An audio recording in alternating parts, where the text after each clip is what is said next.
Telephone এলো তৎকালীন যে প্রেসিডেন্ট হাউস ছিল, পরবর্তীকালে প্রথম যে গণভবন, সেই গণভবনে ইয়াহিয়া খান সাহেব এসে উপস্থিত হয়েছিলেন। তো সেখান থেকে তার যিনি মিলিটারি সেক্রেটারি, তিনি ফোন করে বলছেন ৩২ নম্বরে যে আমরা বঙ্গবন্ধুর কাছে একটা আমাদের আর্জি আছে। যে কী আর্জি? যে আমরা শুনেছি বাঙালিরা খুব অতিথিপরায়ণ, কিন্তু আজকে ২৪ ঘন্টা হলো প্রেসিডেন্ট সাহেব এই ঢাকাতে এসছেন, কিন্তু ২৪ ঘন্টা তিনি গরম খাবার খেতে পাননি, উনি শুধু বিস্কিট খেয়ে আছেন। তো যদি আপনাদের পারমিশন না পাওয়া যায়, তাহলে বাবুর্চিরা বা গণভবনের যারা স্টাফ, তৎকালীন প্রেসিডেন্ট হাউসের যারা স্টাফ, তারা কোনো রান্নাবান্না করছেন না। তো আমরা সেটা বঙ্গবন্ধুর গোচরীভূত করি এবং উনি সাথে সাথে বলেন যে তোমরা ইনস্ট্রাকশনস দিয়ে দাও যে ওখানের বাবুর্চিরা তারা রান্নাবান্না করবে এবং যাতে ইয়াহিয়া খানের খানা দানাতে কোনো অসুবিধা না ঘটে। তো দেশের প্রেসিডেন্ট এখানে আলোচনা করতে এসেছেন, তিনি তার বাড়িতে কি খাবেন না খাবেন সেটারও নির্ভর করছে বঙ্গবন্ধুর নির্দেশের উপরে। আপনারা জানেন যে এখানে তার আদেশ নির্দেশে কোর্ট কাছারি সমস্ত কিছু বন্ধ ছিল। এক পর্যায়ে টিক্কা খানকে যখন গভর্নর করা হলো, তখন হাইকোর্টের চিফ জাস্টিস যার ওথ দেওয়ার কথা, তিনি ওথ দিতে রাজি হননি, যার ফলে টিক্কা খান সেই ওথ নিয়ে তখন গভর্নরের দায়িত্ব নিতে পারেননি।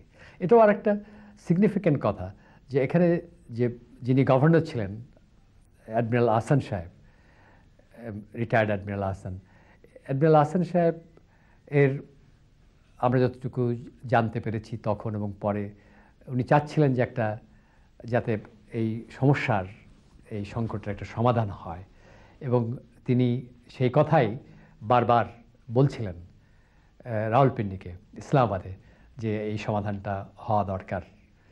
কিন্তু সেই সমাধানটা করবার জন্যে তৎকালীন যে পাকিস্তানি জান্তা, জেনারেল আকবর থেকে শুরু করে ইয়াহিয়া খান এবং তার যে অন্য দোসররা ছিলেন, তারা এটা কিছুতেই করতে চায়নি। এবং সেই জন্যে তারা পরবর্তী পর্যায়ে যে নেগোসিয়েশনস বা আলাপ আলোচনা করবার যে সমস্ত পদক্ষেপ নিয়েছেন, সেটা নেহাতি লোক দেখানো, কিন্তু আন্তরিকতা এই আলোচনার ভেতরে ছিল না। এবং তারা শুধুমাত্র প্রস্তুতি নিচ্ছিল যে আরও কী করে আরও সৈন্য সমাবেশ, আরও গোলা বারুদ এখানে সমাবেশ করানো যায়। অতএব এই অবস্থাটা ছিল এক ধরনের নার্ভ, ওয়ার অফ নার্ভস, যে তারা একটা ভয়, একটা শঙ্কা, একটা ভীতি যেমন সৃষ্টি করছিল বাঙালিদের মনে, বাংলাদেশের নেতৃবৃন্দের কে যে ভীতির কথা তারা নানাভাবে নানা সোর্স থেকে বলছিল। আর আরেকটি দিক থেকে বাংলাদেশের মানুষের যে ঐক্যবদ্ধ চেতনা এবং বঙ্গবন্ধুর নেতৃত্বে যে নিশ্ছিদ্র যে ঐক্য এবং সাহস সৃষ্টি হয়েছিল বাঙালিদের মনে, তাতে তারা কারফিউ দিচ্ছে। সেই কারফিউ, আমি যেখানে বসে আপনাদের সাথে কথা বলছি, এই পাড়াতে রাত্রে কারফিউ ভেঙে মানুষ বেরিয়ে এসেছে। তাদের কারফিউ অচল, তাদের ১৪৪ ধারা অচল, তাদের আর্মি ট্রাক দিয়ে ফায়ার করছে অচল। এবং আমাদের এই অসহযোগ আন্দোলন যেটা শুরু হয়, ঐতিহাসিকরা এটা কিভাবে মূল্যায়ন করবেন আমি জানি না, তবে মহাত্মা গান্ধীর যারা ভাবশিষ্য এবং জীবিত ছিলেন সে সময়, পরবর্তী পর্যায়ে আমার সাথে দেখা হয়েছে, তাদের মূল্যায়ন এইটি যে মহাত্মা গান্ধী যে অসহযোগের কথা ভেবেছিলেন এবং করেছিলেন, তার চাইতেও অনেক বড় আকারে অসহযোগের যে হাতিয়ার, সেটা বঙ্গবন্ধু শেখ মুজিব এটা করেছেন। এবং যারা স্বাধীনতা যুদ্ধে আমাদের সহযোগিতা করেছিলেন, যে সমস্ত গান্ধীর অনুসারীরা, তাদের মূল্যায়নে তারা মনে করেন। এবং এটা আমিও যখন পেছনের দিকে তাকিয়ে দেখি, তখন এটা বুঝতে পারি যে অসহযোগ আন্দোলন যেটা সৃষ্টি হয়েছিল দক্ষিণ আফ্রিকায় শ্বেতাঙ্গদের অত্যাচারের বিরুদ্ধে মহাত্মা গান্ধী যেটা শুরু করেছিলেন, এবং ভারতবর্ষের স্বাধীনতা সংগ্রামে যেটা উনি ব্যবহার করেছেন, কিন্তু সেটা ব্যবহার করতে যেও বারবার ফিরে এসেছেন, প্রতিহত হয়েছেন, তার লবণ বয়কট থেকে শুরু করে। কিন্তু বঙ্গবন্ধু শেখ মুজিব যেটা করেছিলেন সেটা একটা অদ্ভুত একটা ঐতিহাসিক কতগুলো ঘটনা একসাথে মিলে গেছিল, এবং সেই ঘটনাটা যখন আমরা এভাবে দেখি যে পৃথিবীতে স্বাধীনতা যুদ্ধের নেতৃত্ব একটা নির্বাচিত প্রতিনিধি হয়ে দেওয়ার সুযোগ পৃথিবীতে খুব কম এসেছে। অতএব যখন আমরা এই কথাটা বলতাম বঙ্গবন্ধুকে যে আপনি ইয়াহিয়া খানের অধীনে যে নির্বাচন করতে যাচ্ছেন, এটা নিয়ে অনেকেই সমালোচনা করছেন, মৌলানা ভাসানী থেকে শুরু করে অনেকেই, যে আপনি এই একটা লিগ্যাল ফ্রেমওয়ার্কের ভেতরে নির্বাচন করতে যাচ্ছেন, এ সম্পর্কে আপনার চিন্তা কী? উনি আমাদেরকে একটি কথা বলতেন যে দেখ, আমি একবারের মতো নিষ্পত্তি করতে চাই যে এই দেশের মানুষের পক্ষে কে কথা বলবে।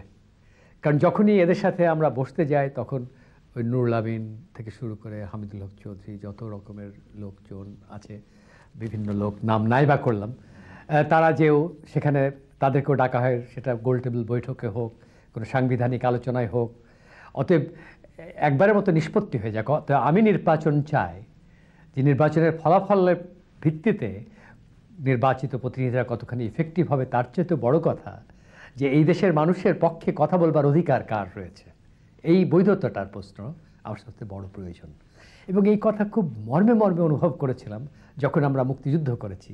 জাতির উদ্দেশ্যে বেতার ভাষণে ইয়াহিয়া খান 25শে মার্চে সংসদ অধিবেশন পিছিয়ে দিলেন। রক্তের বন্যায় ডুবিয়েই ওরা বাঙালির জাগরণকে খতম করে দেবার পাকাপাকি আয়োজনও করতে থাকলো। অতএব ভেঙে গেল মুজিব ইয়াহিয়া আলোচনা। ঠিক সন্ধ্যের সময় জেনারেল ইয়াহিয়া যখন সবার অগোচরে ঢাকা থেকে রওনা হয়ে গেলেন, সেই যাওয়ার সময় আমি বিমানবন্দরে উপস্থিত ছিলাম, এবং এই সংবাদটি আমি টেলিফোন যোগে তখনকার আওয়ামী লীগের কতগুলো টেলিফোন নাম্বার ছিল সেই সব জায়গায় জানিয়ে দিই, এবং ক্যান্টনমেন্টেও যত বাঙালি অফিসার ছিল তাদের বাসায় বাসায় গিয়ে আমি এই সংবাদটি জানাই যে ইয়াহিয়া চলে গেল, এবং একটা কিছু হতে পারে কিন্তু কি হবে এটা তখনও ঠিক আন্দাজ করা সম্ভব হয়নি। 25শে মার্চের সকাল থেকেই গোটা শহর থমথমে রূপ ধারণ করে। আলোচনা ও বৈঠকের নামে সামরিক প্রস্তুতি সাধনের জন্য পাকিস্তানি শাসক গোষ্ঠীর কালক্ষেপণের কৌশল সম্পর্কে ব্যাপক কানাঘুষা ও গুজবের মুখে আর দিনের বেলা বঙ্গবন্ধু 27শে মার্চ ব্যাপী হরতালের ডাক দিলেন। দিন গড়িয়ে নামল রাত, মানব ইতিহাসে জঘন্য রাত, ভয়াবহ, লোমহর্ষক, মর্মান্তিক রাত। স্বাধীনতাকামী সাধারণ মানুষের উপর আধুনিক সমরাস্ত্র সজ্জিত পাকিস্তানি হানাদার বাহিনী ঝাঁপিয়ে পড়ল অপারেশন সার্চ লাইট সাংকেতিক নামের অভিযানে। ঢাকা বিশ্ববিদ্যালয়ের ছাত্রাবাস, Rajarbagh police line, EPR Pilkhana সহ ঢাকার বিভিন্ন অংশে চলল হানাদার বাহিনীর ট্যাঙ্ক, মেশিন গান আর রাইফেলের হিংস্র হামলা। নিহত হল হাজার বাঙালি। খান সেনারা পুড়িয়ে ছাই করল ঢাকা শহরের বিভিন্ন প্রান্ত। 25শে মার্চের কালো রাতেই শুরু হলো নির্বিচারে গণহত্যা। ঘর বাড়ি ছেড়ে জীবনের নিরাপত্তা খুঁজতে বের হলো অসহায় মানুষ। 25শে মার্চ রাতেই ঢাকায় ধানমন্ডির 32 নম্বরে হামলা চালিয়ে গ্রেফতার করা হয়েছিল বঙ্গবন্ধু শেখ মুজিবুর রহমান। গ্রেফতারের আগে তদানীন্তন পূর্ব পাকিস্তান রাইফেলসের ওয়্যারলেসের মাধ্যমে বঙ্গবন্ধু বাংলাদেশের সর্বত্র প্রচারের জন্য স্বাধীনতার ঘোষণা সম্বলিত একটি বার্তা পাঠান চট্টগ্রামে। স্বীয় ঘনিষ্ঠ কর্মচারীদের সংগ্রাম পরিচালনা করার জন্য নির্দেশ প্রদান করেন। অপেক্ষমান একটি উড়োজাহাজে করে তক্ষুনি পাচার করা হলো তাকে পশ্চিম পাকিস্তানে। শুরু হলো দুঃসাহসী প্রতিরোধের নবপর্ব। বাঙালি গণমানুষ, পুলিশ, ইপিআর সব এক হয়ে 25শে মার্চ রাত থেকে মুক্তিযুদ্ধের সশস্ত্র প্রতিরোধের উদ্বোধন ঘটালো। তো রাত 11টার সময় যখন ক্যান্টনমেন্ট থেকে ট্যাঙ্কস এবং ট্রুপস বের হতে আরম্ভ করলো, তার কিছুক্ষণ পরেই সারা ঢাকায় যে তাণ্ডব লীলা তারা আরম্ভ করলো, সেটা একটা এখন ইতিহাসের ব্যাপার। তাৎক্ষণিকভাবে কিন্তু east Bengal rifles, east Bengal regiment, police যেখানে যেখানে পাক হানাদার বাহিনীরা আক্রমণ করেছিল, শুধু ঢাকায় নয়, ঢাকায় এই আক্রমণের কথা কিন্তু সারা বাংলাদেশেই কীভাবে ছড়িয়ে পড়েছিল, সেই জন্য তাৎক্ষণিকভাবেই বাংলাদেশের বিভিন্ন জায়গায় প্রতিরোধ যুদ্ধ আরম্ভ হয়। এবং এই যুদ্ধ, এই প্রতিরোধ যুদ্ধের জন্যে পাক বাহিনীর যে পরিকল্পনা ছিল যে 72 ঘন্টার মধ্যে বাংলাদেশের সমস্ত কিছু তাদের আয়ত্তে আসবে, সেটা সম্পূর্ণভাবে, সেই ধারণাটা সম্পূর্ণভাবে বিধ্বস্ত হয়ে যায়। এই যে প্রতিরোধ যুদ্ধ গড়ে উঠল বিভিন্ন জায়গায়, চট্টগ্রাম, কুমিল্লা, রাজশাহী, পাবনা, যশোর, কুষ্টিয়া, বিভিন্ন জায়গায়,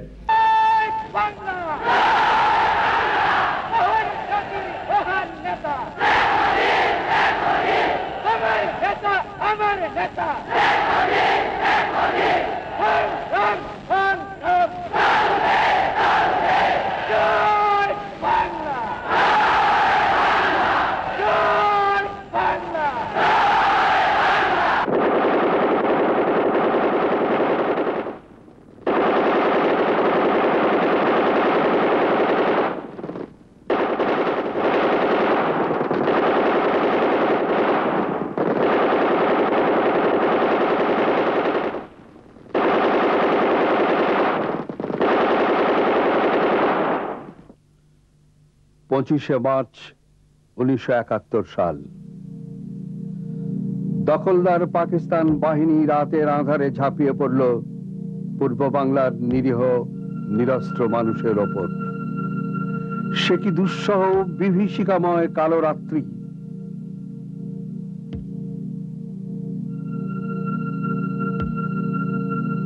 বঙ্গবন্ধু স্বাধীনতা ঘোষণা করলেন 26 মার্চ প্রথম প্রহরেই। পাকিস্তানি শাসক চক্র গ্রেপ্তার করল বঙ্গবন্ধুকে, নিষিদ্ধ ঘোষণা করল আওয়ামী লীগ। কিন্তু আওয়ামী লীগ নেতা এম এ হান্নান চট্টগ্রাম বেতার থেকে বঙ্গবন্ধুর পক্ষে স্বাধীনতার ঘোষণা পাঠ করলেন ওই দিনই।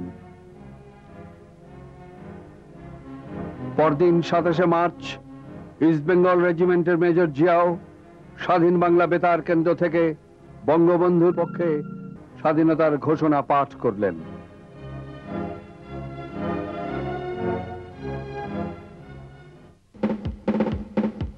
বরঞ্জয়ী বাঙালি উদ্দীপ্ত হল।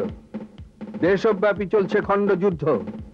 অত্যাধুনিক অস্ত্রে সজ্জিত পাকিস্তানি সেনাবাহিনীর বিরুদ্ধে লড়তে দেশমাতৃকার মুক্তির লক্ষ্যে কৃষক, শ্রমিক, ছাত্র, যুবক, কবি, সাহিত্যিক, শিল্পী, সাংবাদিক, প্রকৌশলী, চিকিৎসাবিদ, অগণিত মানুষ প্রস্তুত হলো এই প্রাণপণ যুদ্ধে। গঠিত হলো মুক্তি ফৌজ, যোগ দিল police, EPR, east Bengal regiment. দেশের অভ্যন্তরে গড়ে উঠল প্রতিরোধ। চলছে যুদ্ধ, লড়ছে মানুষ পিশাচের বিরুদ্ধে। উচ্চারিত হলো স্লোগান, ওরা মানুষ হত্যা করছে, আসুন আমরা পশু হত্যা করি।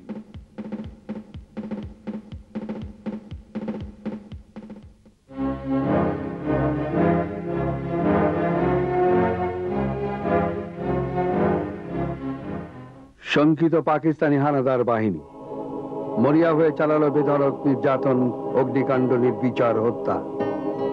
সাধারণ মানুষেরও জীবন হয়ে পড়ল নিরাপত্তাহীন।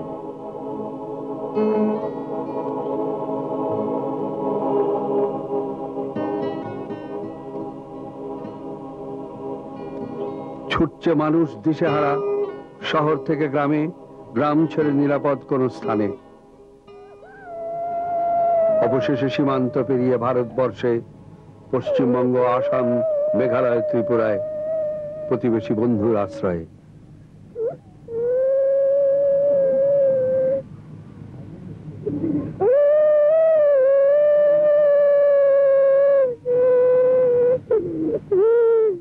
25শে মার্চের রাত্রের ঘটনা, কি ঘটনা ঘটেছে সেদিন রাত্রে জানতে পারিনি, শুধু 2টা টেলিফোন কল পেই।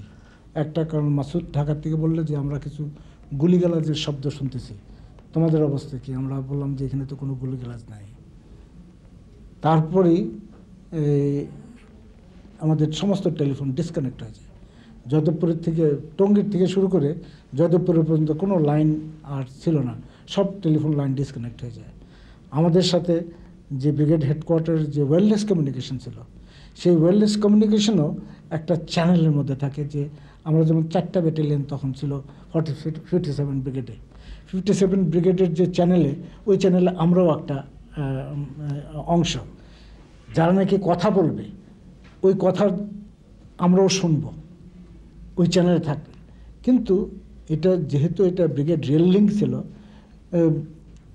এরা বোধহয় আমাদের জন্য অন্য কোনো চ্যানেল দিয়েছে, ফ্রিকোয়েন্সি দিয়েছে।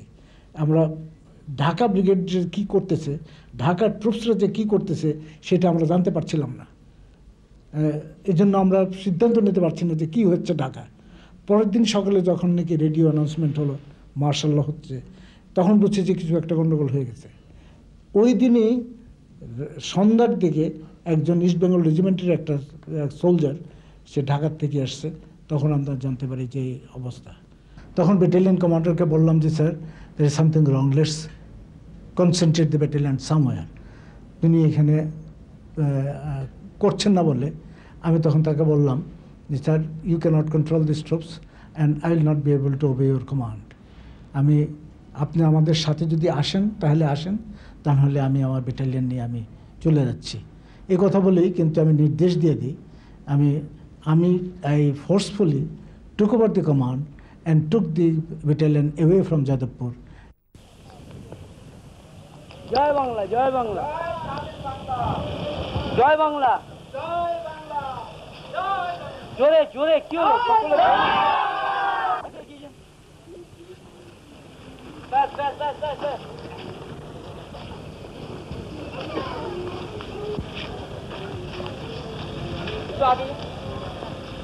জয় বাংলা।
বঙ্গবন্ধু আমাদেরকে নিয়ে একটা বৈঠক করেছিলেন 18ই জানুয়ারি, এবং তিনি সেদিন বলেছিলেন ওরা ক্ষমতা দেবে না, আমাদের সশস্ত্র যুদ্ধই করতে হবে, তার জন্য সকল প্রস্তুতি আছে, আমি যতটুকু করে গেছি, এবং তোমরা সেভাবেই সব সহযোগিতা পাবে, তোমরা এখন থেকে ট্রেনিং দাও।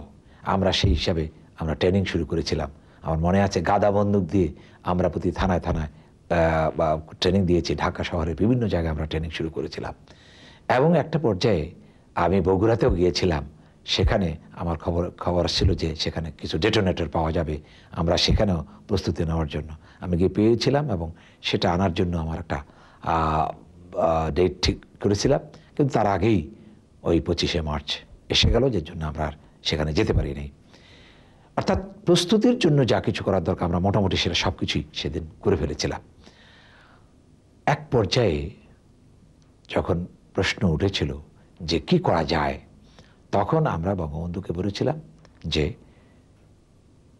আমরা প্রস্তুত আছি, আমরা ওদের মোকাবেলা করতে পারবো, তার জন্য বাঙালি জাতি প্রস্তুত, আমরা প্রস্তুত, এবং যেদিনই আপনি আনুষ্ঠানিক ঘোষণা দিবেন তার সঙ্গে সঙ্গে আমরা ঠিক করেছি যে প্রত্যেকটা থানা ঘেরাও করে সমস্ত অস্ত্র আমরা নিয়ে নেব। তারও আমরা প্রস্তুতি নিয়েছিলাম। ঠিকই আমরা 25শে মার্চ কালরাত্রিতে যখন যেদিন পাকিস্তানি হানাদার বাহিনী বাংলাদেশের মানুষের উপরে, বিশেষ করে ঢাকাবাসীর উপরে ঝাঁপিয়ে পড়েছিল, এবং বঙ্গবন্ধু রাত 12টার পরে যখন তিনি স্বাধীনতা আনুষ্ঠানিক ঘোষণা দিলেন, যেই ঘোষণাটি তিনি পাঠিয়ে দিয়েছিলেন চট্টগ্রামে মরহুম জহুর আহমদ চৌধুরী, এম এ হান্নান, এবং সেখান থেকেই সারা বাংলাদেশের বিভিন্ন থানা সেই ঘোষণা চলে গিয়েছিল, তখনই মুক্তিযুদ্ধ শুরু হয়ে গিয়েছিল। এবং আজকে একটা কথা পরিষ্কার যে বঙ্গবন্ধুর 7ই মার্চের ঘোষণার সঙ্গে সঙ্গে কিন্তু সারা জাতি প্রস্তুত হয়েছিল। আর আর্মির মধ্যে যারা ছিল তারাও প্রস্তুতি নিয়েছিল, বিডিআরের বাহিনী যারা প্রস্তুত ছিল, পুলিশ বাহিনী প্রস্তুত হয়েছিল, আমরাও প্রস্তুতি নিয়ে যুদ্ধ শুরু করে দিয়েছিলাম। বঙ্গবন্ধুর ডাকে দেশে যে অসহযোগ আন্দোলন চলছিল, সেই সময়ে বাংলাদেশের অফিস আদালতের সব মানুষই বলতে গেলে সেই আহ্বানে সাড়া দিয়েছিল, এবং সাড়া দিয়ে সবাই প্রস্তুত ছিল। সেই ভাষণে যে বলা হয়েছিল যার যা আছে তাই নিয়ে যেন শত্রুর মোকাবেলা করা হয়, যেই ফিল্ডে আমরা আছি সেই ফিল্ডে যার যা করণীয় আমরা করব, এরকম একটা মানসিক প্রস্তুতি আমাদের সবারই ছিল। কাজে 71-এর 26শে মার্চ কালুরঘাটে যে স্বাধীন বাংলা বিপ্লবী বেতার কেন্দ্রের কর্মকাণ্ড শুরু হলো, এটাও সেই প্রেরণারই ফসল। সেদিন আমরা যারা এই উদ্যোগের সঙ্গে জড়িত ছিলাম, আমরা কেউ এমন স্বতঃস্ফূর্তভাবে আমরা সংগঠিত হয়েছিলাম, আমরা কেউ জানতাম না এই দিনটি পরবর্তীকালে বাংলাদেশের স্বাধীনতা দিবস হিসেবে গণ্য হবে। এমন এক সময়ে স্বাধীন বাংলা বেতার কেন্দ্রের প্রতিষ্ঠা, যে সময় একটা মুক্তিযুদ্ধের জন্য প্রধান সংগঠন হচ্ছে মুক্তিবাহিনী, সেই মুক্তিবাহিনীও গঠিত হয়নি, বরং বলা যেতে পারে মুক্তিবাহিনীকে সংগঠিত করার জন্য স্বাধীন বাংলা বেতার থেকেই আমরা ডাক দিয়েছিলাম। এই স্বাধীন বাংলা বেতার কেন্দ্রের যে কর্মকাণ্ড, সেটা সম্বন্ধে মুজিবনগরে প্রবাসী সরকারের অস্থায়ী রাষ্ট্রপতি সৈয়দ নজরুল ইসলাম একদিন বলেছিলেন, তোমরা এমন এক সময় মাটির পিদিম জ্বালিয়েছিলে যখন সারা দেশে আলো ছিল না। কালুরঘাটে ছিল চট্টগ্রাম বেতার কেন্দ্রের ট্রান্সমিটার ভবন, ওটার ক্ষমতা ছিল 10 কিলোওয়াট। 10 কিলোওয়াট মধ্যম তরঙ্গ শক্তির শ্রুতি এলাকা, লিসনিং এরিয়া 50 মাইল রেডিয়াসের মধ্যে। কিন্তু ওই মধ্যম তরঙ্গের একটা ব্যাপার আছে যান্ত্রিক, যদি আশেপাশে কোনো অন্যান্য কেন্দ্র চালু না থাকে, যদি মধ্যবর্তী ইন্টারাপশন না থাকে, তাহলে এটা ক্রমশ ক্ষীণস্বর হতে থাকে, কিন্তু অনেক দূরবর্তী এলাকায় চলে যায়। ওই সময় আমাদের ঢাকা কেন্দ্র ছাড়া আর বাদবাকি যেসব রেডিও স্টেশন ছিল, রংপুর, সিলেট, খুলনা, রাজশাহী, এসব বন্ধ ছিল, যার ফলে লক্ষ্য করা গেছে আমাদের এই 10 কিলোওয়াট শক্তির ট্রান্সমিটারের শব্দ সীমান্ত পেরিয়ে কলকাতা থেকে শোনা গেছে, আগরতলা থেকে শোনা গেছে, এবং আসাম থেকেও শোনা গেছে। এগুলো আমরা পরবর্তীকালে জেনেছি। যাই হোক, ওই সময় সর্বপ্রথম আমরা যেসব কর্মীরা জড়িত হয়েছিলাম, আমার মনে আছে আমি চট্টগ্রামে ছিলাম, এনায়েত বাজার ডাক্তার মোহাম্মদ শফির বাড়িতে, মুশতারি লজ, সে বাড়িতে ছিলাম। সে বাড়িতে সকালবেলা, রাতের বেলা আমরা ঢাকা থেকে একটা টেলিফোন পেয়ে শুনেছি ঢাকায় আক্রমণ হয়েছে, এবং টেলিফোনটা অ্যাব্রাপ্ট হঠাৎ কাট হয়ে গেছে। তারপরে আমরা সারা রাত ঘুমাতে পারি না। সকালবেলা আমরা একটা মাইকিং শুনেছি, স্থানীয় আওয়ামী লীগ থেকে মাইকে বলা হয়েছে ঢাকায় আক্রমণ হয়েছে, তার ফলে আমাদের নেতা, মহান নেতা বঙ্গবন্ধু বাংলাদেশের স্বাধীনতা ঘোষণা করেছেন। এভাবে মাইক গেছে, আমি নিজের কানে শুনেছি। কাজে আমার মনে এসছে এখন রেডিও, যেহেতু ঢাকা কেন্দ্র চালু হয়ে ঢাকা কেন্দ্র থেকে মার্শাল ল অ্যাডমিনিস্ট্রেশন সব মার্শালের রুল টুল সব বলা হচ্ছে, সেগুলো আমরা রিলে কেন করব? আমরা বরং এই কেন্দ্রটাকে আমাদের কাজে লাগাতে পারি। এটা মনে হয়তো আরও কারো এসছে, আমি গিয়ে প্রথম উপনীত হয়েছিলাম।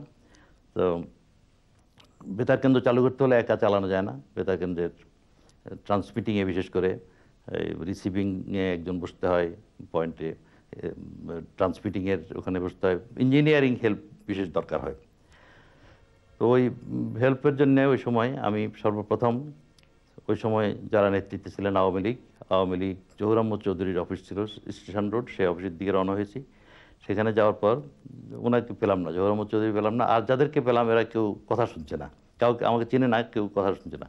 অনেক অনুনয় বিনয়ের পর, অনেক বলে টলে যা হোক একজনকে বলার পর একটা জিপ তারা আমাকে দিলেন, সেই জিপে করে রওনা হলাম। প্রথমে দরকার ট্রান্সমিটারে পাহারার ব্যবস্থা করা, কারণ ট্রান্সমিটারে যদি পাহারার ব্যবস্থা না করা যায়, যেই কর্মীরা এসে যোগ দেবে, একটা টিম গড়ে উঠবে আমাদের, সেই কর্মীদেরকে ধরে রাখা যাবে না। যদি ওটা প্রটেক্টেড এরিয়া থাকে, পাহারা দিন থাকে, তাইলে সেখানে থাকার একটা ব্যবস্থা করা যাবে, আমরা একটা টিম ক্রমান্বয়ে গড়ে উঠবে এবং টিমটাকে ওখানে ধরে রাখবো। এই মানসিকতা, এই ব্যাপারটা আমার জানা ছিল বলে আমি খোঁজ করতে লাগলাম কার কাছ থেকে সাহায্য নেওয়া যায়। আওয়ামী লীগ অফিসে সব তখন নেতৃস্থানীয় কাউকে না পাওয়া যায়, সুশৃঙ্খলভাবে ছিল না, কাউকে শোনাতেও পারেনি। এই অবস্থায় জানা গেল ক্যাপ্টেন রফিকুল ইসলাম চট্টগ্রামের রেলওয়ের পাহাড়ে তার একটা অস্থায়ী ছাউনি করেছেন, কিছু সৈন্যসহ ওখানে আছেন, তার কাছে গেলাম। তাকে গিয়ে অনুরোধ করা হলো, তিনি বললেন ঠিক আছে আমি সৈন্য পাঠাচ্ছি, আপনারা কাজ করেন।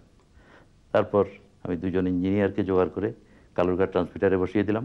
এই সময় আমার সাথে আরও কিছু সংখ্যক কর্মীরা জুটেছেন, এরা ওই খণ্ডকালীন সহযোগিতা করেছেন, আবার আমাদের সাথে থাকেন নাই। যাই হোক, আর আমার ছায়াসঙ্গীর মতো দুজন জুটলেন, আবুল কাসেম সন্দীপ এবং আবদুল্লাহ আল ফারুক। আমরা কালুরঘাটের ইঞ্জিনিয়ার দুজনকে বসিয়ে প্রস্তুতির জন্য যখন বাইরের দিকে এসেছি, আগ্রাবাদ কলোনিতে আসবো, ওখান থেকে কিছু রেকর্ডপত্র কিছু জোগাড় করা যায় কিনা, সেখানে যখন এসেছি তখন দেখা হলো ডাক্তার আনোয়ার ইলে বলে একজন লোকের সাথে। উনি ইউনিয়ন পর্যায়ের গোসাইলডাঙ্গা ইউনিয়নের আওয়ামী লীগের লিডার। তিনি বললেন রেডিও যে চালু করবেন কি প্রচার করবেন? তা আমি বললাম কি আর প্রচার করবো, বঙ্গবন্ধু এবং স্বাধীনতা। ওই সময়ের পর থেকেও সমস্ত মুক্তিযুদ্ধের সময়ে আমাদের মনে আসতো স্বাধীন বাংলা বেতার, স্বাধীনতা মানে বঙ্গবন্ধু, বঙ্গবন্ধু মানে স্বাধীনতা, এছাড়া আমরা আর কিছুই বুঝতাম না ওই সময়। যাই হোক, তো তিনি আমার হাতে একটা লিফলেট ধরিয়ে দিলেন। লিফলেটটা হচ্ছে ঠিক লিফলেটটা বলা আছে সাইকো স্টাইল। এখন যেমন জেরক্স করা হয়, তখন জেরক্সের সিস্টেম ছিল না, তখন হাতে লিথোগ্রাফে লেখা হতো, লিখে সেটাকে হাতে ঘুরিয়ে ঘুরিয়ে কপি করা হতো। সাইকো স্টাইল গ্যাস্টেড টান মেশিন দিয়ে করা হতো, সেরকম একটা কপি। সেই কপিতে বঙ্গবন্ধুর স্বাধীনতার ঘোষণা লেখা আছে। ডাক্তার আনোয়ার আলী বললেন এটা জহুর আহমদ চৌধুরী রিসিভ করেছেন, ঢাকা থেকে তার বার্তা হিসেবে এসছে, আমি এটা আমার স্ত্রী সহ অনুবাদ করেছি, অনুবাদ করে লিফলেট আকারে বের করেছি। সেই লিফলেটটা নিয়ে, সেই লিফলেটটা আমরা বহুবার স্বাধীন বাংলা বেতার কেন্দ্রের প্রথম দিনের অনুষ্ঠানে প্রচার করেছি বিভিন্ন কণ্ঠে। আর যখন প্রচার শুরু হয়ে গেছে তখন হঠাৎ আমাকে একজন এসে বলছে একটু বাইরে আসেন, স্টুডিও, ছোট একটা স্টুডিওর বাইরে আসেন। বাইরে আসার পর দেখা গেল ডাক্তার জাফর, আওয়ামী লীগ ডিস্ট্রিক্ট চট্টগ্রাম জেলা আওয়ামী লীগের, উনি ছিলেন কোষাধ্যক্ষ, তার সাথে একজন লোক আমি চিনতাম না আগে থেকে, তিনি পরিচয় করিয়ে দিলেন M A Hannan. M A Hannan, ওনার নাম ঘোষণা করুন, উনি আওয়ামী লীগের জেনারেল সেক্রেটারি, তিনি বঙ্গবন্ধুর ভাষণের উপর কথা বলবেন, বঙ্গবন্ধুর স্বাধীনতা ঘোষণার উপর কথা বলবেন। তা আমি বললাম আপনার নামটা বলতে চাই না, কারণ নাম বললে, আপনার নাম শুনলেই লোকেরা বুঝতে পারবে এটা চট্টগ্রাম থেকে হচ্ছে। আমরা এখন স্বাধীন বাংলা বিপ্লবী বেতার কেন্দ্র এই নামে চালু করেছি। বিপ্লবী বেতারটা আমি বলে রাখি, স্বাধীন বাংলা বেতার কেন্দ্র আমি নামকরণ করেছিলাম। আমার সহকর্মী আবুল কাসেম সন্দীপ বললেন বিপ্লবী লাগিয়ে দেওয়া হোক। বিপ্লবীটা আমরা 2 দিন ছিল, তারপরে 28 তারিখ থেকে আর বিপ্লবীটা আবার উঠে গিয়েছিল স্বাধীন বাংলা বেতার কেন্দ্র। যাই হোক, 26 তারিখ দুপুরে একবার নিজের উদ্যোগে এবং পরে আমাদের উদ্যোগে যখন স্বাধীন বাংলা বেতার কেন্দ্র চালু হলো, তখন আরেকবার এম এ হান্নান, চট্টগ্রাম আওয়ামী লীগের তদানীন্তন জেনারেল সেক্রেটারি, তিনি বঙ্গবন্ধুর স্বাধীনতা ঘোষণার আলোকে বক্তব্য রাখেন। এছাড়া বঙ্গবন্ধুর স্বাধীনতা ঘোষণার যে লিফলেট, সেই লিফলেট আমাদের বিভিন্ন কর্মীর কণ্ঠে অগণিতবার প্রচার করা হয়েছে। সেই এন্টায়ার ট্রান্সমিশনটাই 26 তারিখের বঙ্গবন্ধুর স্বাধীনতা ঘোষণার উপরেই বলতে গেলে হয়েছে। আমাদের কোনো শিডিউল নেই, কিছুই নেই, যা মনে এসছে যেভাবে পেরেছি সেভাবে বলেছি বিক্ষিপ্তভাবে। এসব শেষ করার পরে 9:30টার দিকে, আমরা 7:40 শুরু করেছিলাম, 9:30 পর্যন্ত আমরা চালিয়েছি। 9:30 শেষ করার পরে আমরা বেরিয়ে দেখলাম, আমি আমার 2জন সহকর্মী কাসেম ও ফারুক, দেখলাম আর কেউ নেই, সবাই যে যার যার কাজ শেষ করে সবাই চলে গেছে। এখন আমার দুশ্চিন্তা আরম্ভ হলো পরের দিন যে 9টার সময়, 9টার পরে আমরা লিসনারদেরকে বলেছি আমাদের অনুষ্ঠান শুনবেন, তখন যদি আমার এই ভাইটাল সহকর্মীদেরকে না পাই তখন কি করা হবে, বিশেষ করে ইঞ্জিনিয়ার। তো বাসায় ফিরে এসে এদিক সেদিক টেলিফোন করতে শুরু করেছি। টেলিফোন করার পর কী করা যায় এবং সুযোগ বুঝে বলছি রাজনৈতিক নেতারাও কোনো নেতৃস্থানীয় কাউকে পাই নেই, তাদের কাছ থেকে এখানে পাহারার ব্যবস্থা করার সুযোগ করা যায় নাই। আর ওই আর্মির যে ইয়েকে রফিকুল ইসলাম সাহেবকে বলেছি, উনিও কেন জানি সৈন্য পাঠান নাই। এখন কি করা যাবে আগামী দিন বুঝতে পারছি না। এখানে সেখানে টেলিফোন করছি, কেউ কেউ শুনেছি, কেউ কেউ শুনে নাই। একজন চন্দনপুরার তাহের সোবান, তিনি হঠাৎ আমাকে বললেন যে পাঠায় না, যে করতে পারে না সেটা অন্য কথা, আমি একটা অ্যাডভাইস দিচ্ছি, পটিয়াতে আজ রাতে একজন মেজরের নেতৃত্বে 150 সৈন্য আছে। এরা বাবর এবং সোয়াদ যে যুদ্ধবাহী জাহাজ পতেঙ্গায় নোঙ্গর করা আছে, এখান থেকে অস্ত্র খালাস করার অ্যাসাইনমেন্ট নিয়ে ক্যান্টনমেন্টের বাইরে ছিল, ক্যান্টনমেন্টে আর ফিরে যায় নাই। ওরা আজ রাতে অর্থাৎ 26 তারিখ দিবাগত রাতে তারা কালুরঘাট পটিয়া থানায় ওরা অবস্থান করছে। কালকে গেলে ওখানে পাওয়া যাবে। তা আমি ওই পটিয়া যেতে হলে পটিয়া 16 মাইল দূরে, কালুরঘাট হয়ে যেতে হয়, চট্টগ্রাম শহর থেকে 16 মাইল দূরে গাড়ির ব্যবস্থা করতে হয়। আমার একজন বন্ধু জুটল মাহমুদ হোসেন বগুড়ার, তিনি বিদেশে থাকেন, একটা রেকর্ডিং প্ল্যান্ট ওনার আছে, ওই গ্রামোফোন রেকর্ড তৈরি করার। ওই আগ্রাবাদ হোটেলে তিনি উঠেছেন তার ব্যবসায়ী কাজে। আমার সাথে তার বন্ধুত্ব হয়েছিল, তাকে আমি টেলিফোন করলাম। তাকে টেলিফোন করার পর তিনি বললেন কি পটিয়াতে কি কেন যেতে চান? আমি বললাম ওখানে একজন সামরিক বাহিনীর লোক আছে, তার সাথে দেখা করতে চাই। বলে উনি তখন দাবি করলেন আমি ট্রান্সমিটার ছেড়ে আসার পর তিনি নিজেও ট্রান্সমিটারে গিয়ে হ্যালো ম্যানকাইন্ড বলে একটা ঘোষণা দিয়েছেন, তাও 2জন ইঞ্জিনিয়ারকে জোর করে নিয়ে গিয়ে ওই ইয়ের পিস্তলের মুখে নিয়ে গেছেন বললেন। আমি মেনে নিলাম, আচ্ছা ঠিক আছে। তখন আমি পথে, হিসাব করলে দেখা যায় ওই সময়টা আমি পথে ছিলাম। বললো আপনাকে অনুকরণ করেছি, স্বাধীন বাংলা বিপ্লবী বেতার কেন্দ্র থেকেই ঘোষণাটা দিয়েছে, ইংরেজি ঘোষণা, হ্যালো ম্যানকাইন্ড করে। তা আমি বললাম তাহলে তো ঠিকই আছে, একটা গাড়ির ব্যবস্থা করেন, কাল সকালে আমরা পটিয়ে যাব। তিনি বললেন তারও কিছু দরকার আছে পটিয়াতে, আর্মি অফিসার হলে তারও কিছু দরকার আছে। তারপরের দিন তিনি সকালবেলা এলেন। এখন গাড়িতে এমনভাবে তিনি এসছেন, গাড়ির পেছনের সিটে ভর্তি আর সামনের সিটে ড্রাইভারের পাশে তিনি বসেছেন। তিনি বেশ বিশাল বপুর লোক। তা আমি কোনো রকম কষ্টে সৃষ্টি বসলাম, আর আমার সহকর্মী 2জনকে, কাশেম আর ফারুককে বললাম তোমরা আস্তে আস্তে যেভাবে যাবে যাও, আমি পটিয়া থেকে ওই মেজর সাহেবকে নিয়ে, মেজর সাহেবের নাম জানি না, মেজর সাহেবকে নিয়ে ফিরলে তখন দেখা হবে, তখন প্রচার করা হবে। পথে আমাদের অনেক সময় কেটেছে। পটিয়াতে বসতে বসতে দুপুর গড়িয়ে গেছে। পটিয়া থানায় দেখতে পেলাম অনেক আর্মি ওখানে গিজগিজ করছে, এবং ঘটনাচক্রে ওখানকার ওসি আমার পরিচিত ফরিদপুরের মানিক মিয়া, তার কাছ থেকে প্রথম জানা গেল এই আর্মিদের নেতা হচ্ছেন মেজর জিয়াউর রহমান। এই সর্বপ্রথম তার নাম জানতে পারলাম। তো মেজর জিয়াউর রহমানের সঙ্গে দেখা করতে চাইলাম। তিনি পারপাস কি, আমি বললাম তিনি তো আমাকে চিনেন না, আমরা চিনে রেডিওর লোক এসেছি বলবেন। এই সঙ্গে সঙ্গে ভেতরে যেতে পারমিশন পেলাম। আমি এবং মাহমুদ হোসেন আমরা 2জন গেলাম। তো আমি বললাম গতকাল এইভাবে প্রচার আরম্ভ করেছি। হ্যাঁ আমি 2বারই শুনেছি, সন্ধ্যার সময়ও শুনেছি, রাত 10টার সময়ও শুনেছি। তাইলে মাহমুদ হোসেন যে বলেছিল ইংরেজি ঘোষণা করেছিলেন, সেটার ব্যাপারে আমার ধারণা ছিল না, দেখা গেল সেটাও সত্য। তারপর আমি ওর কাছে বললাম আপনার কাছে একটা সাহায্য যেতে এসেছি, আপনি এখানে তো ফ্লোটিং ছাউনি, এটা আপনার ভাসমান, এই ছাউনিটা আপনি যদি কালুরঘাটে নিয়ে যান তাহলে আমাদের বাড়িটা প্রোটেক্টেড হয়ে যাবে।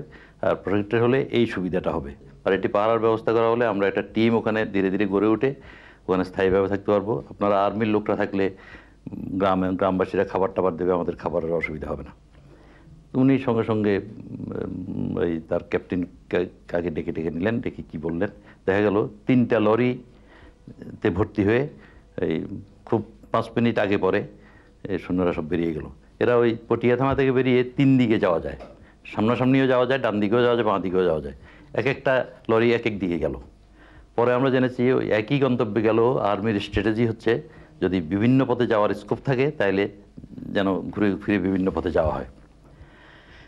আর এদেরকে বিদায় করে দিয়ে আর্মিদের কিছুক্ষণ পরে তিনি তার যারা ক্যাপ্টেন ছিলেন তাদেরকে নিয়ে তিনি একটা জিপে উঠলেন, আর আমরা আমাদের গাড়িতে করে তার পেছনে পেছনে রওনা হলাম। পথে ক্রাইসিস যখন শুরু হয় তখন দেখা যায় শহর থেকে লোকজন বাইরের দিকে চলে যায় পটলা টটলা মাথায় নিয়ে।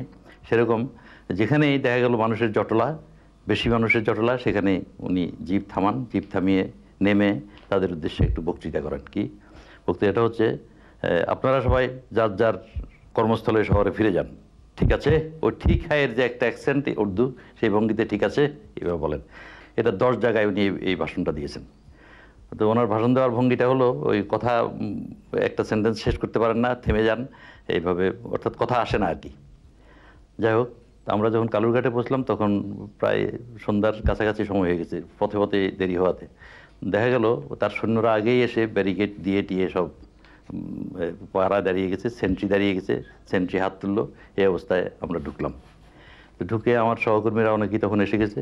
বললাম এবার শুরু করা যায়। কিছু মেটেরিয়ালস আমার সাথে সাথে ছিল, সব পড়া আরম্ভ হয়ে গেল, প্রোগ্রাম শুরু হয়ে গেল। আমি জিয়াউর রহমান সাহেবকে নিয়ে ইয়েতে ঢুকলাম। আমাদের শিফট ইনচার্জের একটা রুম থাকে, সেই রুমে তখন টেবিলটা ফাঁকা, টেবিলে কোনো কাগজপত্র ছিল না। সেখানে ওনাকে শিফট ইনচার্জের সিটে বসিয়ে দিয়ে আমি ভিজিটারের সিটের সামনে বসলাম। ওই আমার সহকর্মী একজন আমাকে একটা কাগজ দেখিয়ে নিতে এসছে। ওই ফাঁকে আমি হঠাৎ বললাম, আচ্ছা মেজর সাহেব, আমরা তো এখানে সব মাইনর, আপনি একমাত্র মেজর, কিছু বলেন না আপনি নিজের কণ্ঠে। আমি ঠাট্টার মতো বললাম, তিনি কিন্তু খুব গুরুত্বপূর্ণভাবে বললেন, হ্যাঁ সত্যি তো, কী বলা যায় বলেন তো। তারপর আমি আমার সহকর্মীটিকে বললাম, আপনারা ইয়েতে গিয়ে বলুন, না একটা ঘোষণা দিতে থাকো, কিছুক্ষণের মধ্যে মেজর জিয়াউর রহমান না, শুধু জিয়া বলবে, মেজর জিয়া একটি গুরুত্বপূর্ণ ভাষণ দেবেন, এই অ্যানাউন্সমেন্ট যেন দিতে থাকে। আর ড্রাফট তৈরি আরম্ভ হয়ে গেল। আমি একটা কাগজ বের করে দিলাম, উনি নিজের পকেট থেকে কলম নিলেন, লিখলেন, আই মেজর জিয়া, আমার সাথে আলাপ করে করে উচ্চারণ করছেন, on behalf of our great national leader Bangabandhu Sheikh Mujibur Rahman, do hereby declare independence of Bangladesh. তারপর এটা লিখলেন, পাঞ্জাবিজ আর ইউজিং, কয়েকটা আর্মস অ্যামিউনিশনের নাম লিখতে চাইলেন, একটা আর্মসের নাম লিখে কাটলেন, ওয়ালি করে ডেকে উঠলেন। তো ওনার সহকর্মী ওলি আহমদ ক্যাপ্টেন, তিনি ঢুকলেন। তিনি ঢোকার পরে তাকে জিজ্ঞেস করে বানানটা কারেক্ট করে নিলেন, ওলিও বসে গেল। তা আমাদের দুজনের সাথে পরামর্শ করে করে একটা 5 সেন্টেন্সের একটা ঘোষণা। বক্তব্যটাই, আমি বাংলাদেশের মহান নেতা বঙ্গবন্ধু শেখ মুজিবুর রহমানের পক্ষে বাংলাদেশের স্বাধীনতা ঘোষণা করছি। পাঞ্জাবিদেরকে দমন করতে আমাদের 2 দিনের বেশি সময় লাগবে না। আমাদের এখন দেশ বিদেশ থেকে অস্ত্র সাহায্য দরকার। জয় আমাদের সুনিশ্চিত, খোদা হাফেজ, জয় বাংলা। এটাই ছিল ভাষণের বক্তব্য। তখন সেটা ছিল 27শে মার্চের সন্ধ্যা 7টার পর, 7:30 হতে পারে এরকম।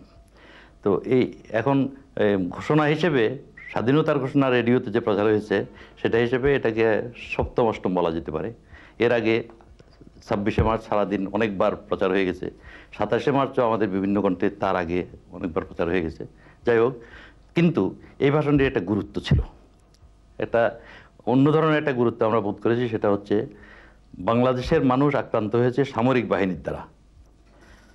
এখন সামরিক বাহিনীর দ্বারা যে আক্রান্ত হয়েছে, এই অবস্থায় মানুষ, নিরস্ত্র মানুষ, দিশেহারা, তখন যদি ওরা শুনতে পেল একজন মেজর আমাদের সঙ্গে জড়িত আছে, এটার একটা আলাদা গুরুত্ব ছিল। এটা ওই মোরাল বুস্টাপের দিক থেকে রেডিওর যে পলিসি, সেই পলিসির দিক থেকে সার্ভ করেছে বলে আমি মনে করি এটা। আর যাই হোক, এটা হলো প্রথম দিনের ঘোষণা। তারপর দ্বিতীয় দিন, অর্থাৎ 28শে মার্চ সকালবেলা মেজর জিয়ার সঙ্গে যে ক্যাপ্টেনরা ছিলেন, তাদের মধ্যে কারো হয়তো মনে এসেছে, শুধু জিয়া সাহেবের নাম যাবে, মেজর সাহেবের আমাদের নাম কেন প্রচার হবে না। তাদের মধ্যে একজন, আমার নাম যদি ভুল না হয়, ভূঁইয়া, মিস্টার ভূঁইয়া, ক্যাপ্টেন ভূঁইয়া, তিনি একটা ড্রাফট তৈরি করলেন।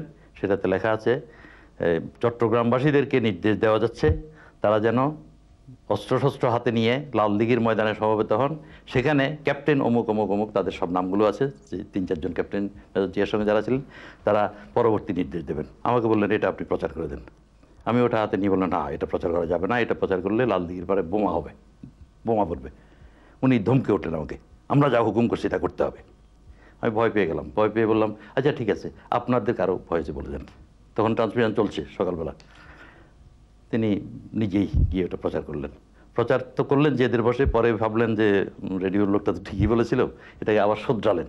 শুধরে চট্টগ্রামবাসীদেরকে একটি পরিবর্তিত ঘোষণা, নির্দেশ দেওয়া যাচ্ছে তারা প্রত্যেকে যার যার হাতের অস্ত্রশস্ত্র নিয়ে যার যার ঘরে অবস্থান করুন, পরবর্তী নির্দেশ দেবেন ক্যাপ্টেন অমুক অমুক অমুক।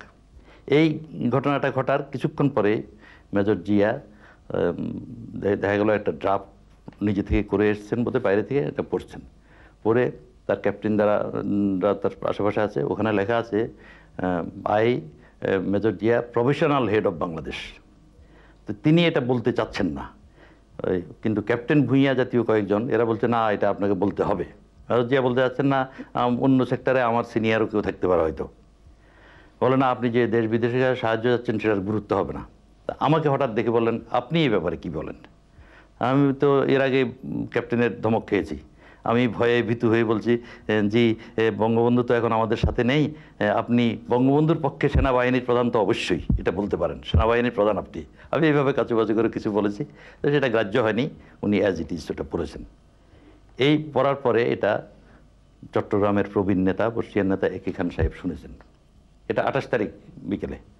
উনি শুনে ভয় পেয়ে গেছেন, উনি ভাবলেন স্বাধীনতা ঘোষণা তো একটা ছেলে খেলা নয়, স্বাধীনতা ঘোষণার জন্য যে ক্রাইটেরিয়া প্রয়োজন ওই সময়ে 1971 সালের মার্চ মাসে সেই ক্রাইটেরিয়ায় বঙ্গবন্ধু শেখ মুজিবুর রহমান ছাড়া আর কেউ নাই যে স্বাধীনতা ঘোষণা করতে পারে। সেই বক্তব্যটা আমরা পরে শুনেছি, একে খান সাহেবের সাথে পরে আমার দেখা হয়েছিল, উনি বলেছেন স্বাধীনতা ঘোষণা এখন রেডিওর একজন কর্মচারী, টেলিভিশনের একজন কর্মচারী, তিনি যে কোনো একটা কথা প্রচার করে দিতে পারেন তিনি যখন ডিউটিতে থাকেন, সেটা তো পাগলামি হবে।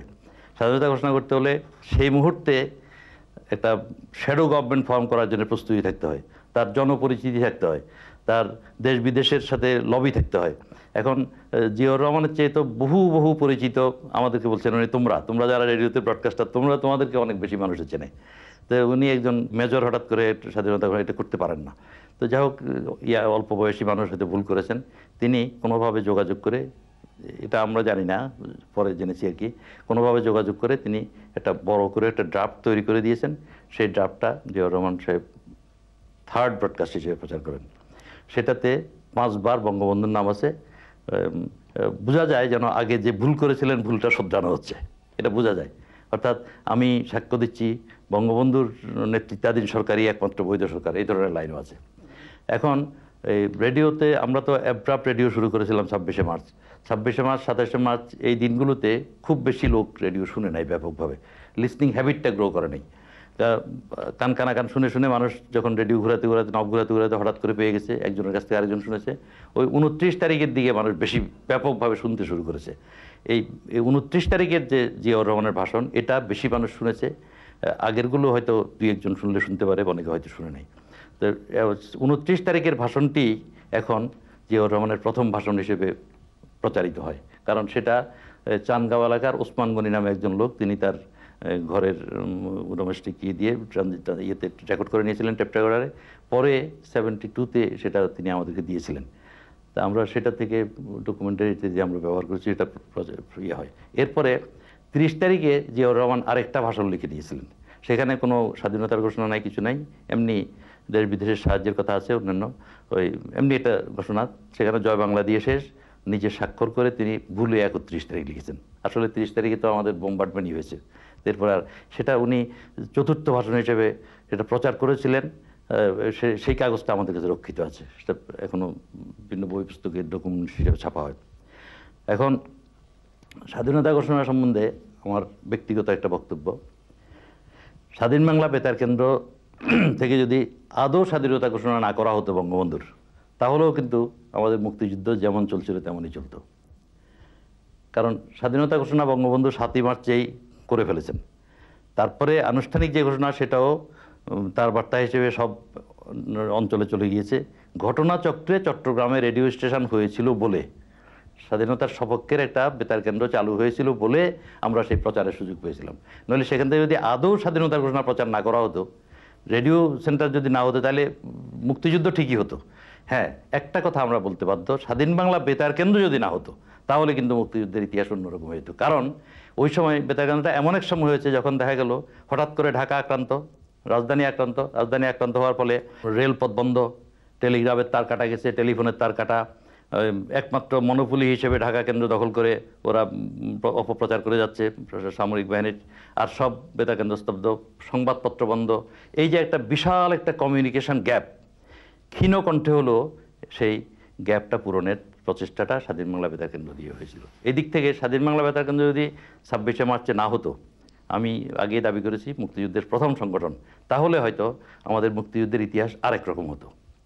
এই গুরুত্বটুকু স্বাধীন বাংলা বেতারের আছে। কিন্তু স্বাধীন বাংলা বেতার থেকে যে স্বাধীনতার ঘোষণা হয়েছে, বঙ্গবন্ধুর ঘোষণা, এটা হয়েছে, বাস। এটা না হলেও যে মুক্তিযুদ্ধ হ্যাম্পার করতো তা নয়, কোনো রকমে হ্যাম্পার করতো না। আর স্বাধীনতার ঘোষক যে কোনো অবস্থায় এই আমাদের সমাজবিজ্ঞান, রাষ্ট্রবিজ্ঞান, এগুলোর এইসব ক্রাইটেরিয়ায় যে কোনো একে মান্যবরের এখানের বক্তব্য অনুযায়ী এটা সেই সময়ে স্বাধীনতা ঘোষণার অধিকার একমাত্র বঙ্গবন্ধুর ছিল। সেই ক্রাইটেরিয়া, এর আগে আমরা স্বাধীনতা ঘোষণার অনেক রকমের প্রচেষ্টা বাংলাদেশে দেখেছি। বাংলাদেশের ইতিহাসে সূর্য সেন অস্থায়ী খণ্ডিত আকারে স্বাধীনতা ঘোষণার চেষ্টা করেছিলেন, তার ফাঁসি হয়েছে। তিতুমির চেষ্টা করেছিলেন, তার বাঁশের কেল্লা ব্রিটিশের উড়িয়ে দিয়েছে। সর্বভারতীয় স্বাধীনতা ঘোষণা করার মতো একটা প্রস্তুতি নিয়েছিলেন নেতাজি। সর্বভারতীয় অবাঙালি নেতৃত্বের কাছে উনি পেরে ওঠেন নাই। একে ফজলুল হক সাহেবও একবার বাঙালিদের ঐক্য করেছিলেন, কিন্তু একমাত্র বঙ্গবন্ধু শেখ মুজিবুর রহমানের আমলেই দেখা গেল বাঙালি স্বাধীনতা ঘোষণা করার মতো একটা নেতৃত্বের ছত্রছায়া এসেছে। কাজেই ওই স্বাধীনতা ঘোষণার যে ঘোষক বিতর্ক, এটা একটা পাগলামি ছাড়া আর কিছুই আমার মনে হয় না।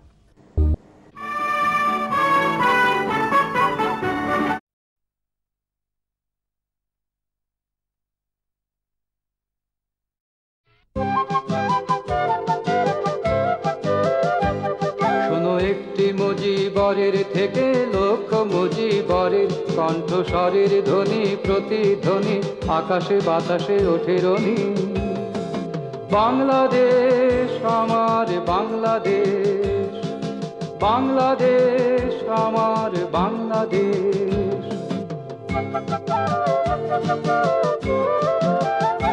সেই সবুজের বুক চেরা মেঠো পথে আবার যে ফিরে যাব আমার, হারানো বাংলাকে আবার তো ফিরে পাবো।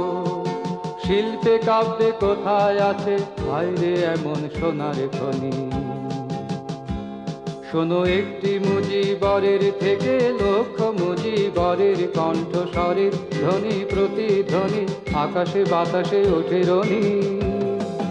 বাংলাদেশ আমার বাংলাদেশ, বাংলাদেশ আমার বাংলাদেশ।